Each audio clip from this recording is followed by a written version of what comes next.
Dental myths versus fact. Hello, मेरा नाम है डॉक्टर ज्योति। डेंटल ट्रीटमेंट को लेके पेशेंट में बहुत सारे मिथ होते हैं। आज हम उनके फैक्ट के बारे में बात करेंगे। मिथ नंबर 1, दांत निकलवाने से आंखों की रोशनी चली जाती है। फैक्ट ये है कि जो दांत को नस सप्लाई करती है वो अलग होती है और जो आंखों को नस सप्लाई करती है वो अलग होती है। इन दोनों का आपस में कोई रिलेशन ही नहीं होता है और आपस में कोई कनेक्शन ही नहीं है, इसलिए दांत निकलवाना बिल्कुल सेफ होता है।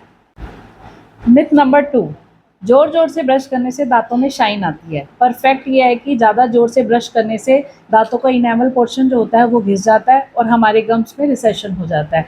इनेमल पोर्शन वियर होने की वजह से दांतों में सेंसिटिविटी की दिक्कत आती है, प्लस इनेमल वीक होने की वजह से हमारे दांत कैविटी प्रोन भी हो जाते हैं।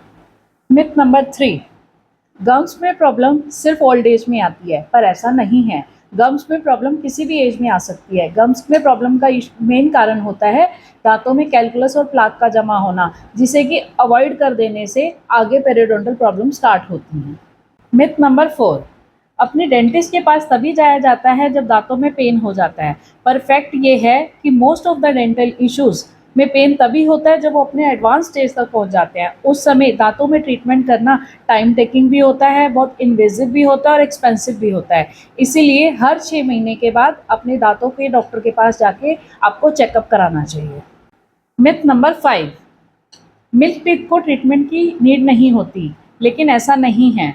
अगर मिल्क टीथ में कैविटीज़ लग जाती हैं और उनको अवॉइड किया जाता है तो वो टाइम से पहले झड़ने लगते हैं, जिसकी वजह से परमानेंट टीथ के डेवलपमेंट में इश्यूज आते हैं, प्लस बच्चों में स्पीच के इश्यूज भी आते हैं।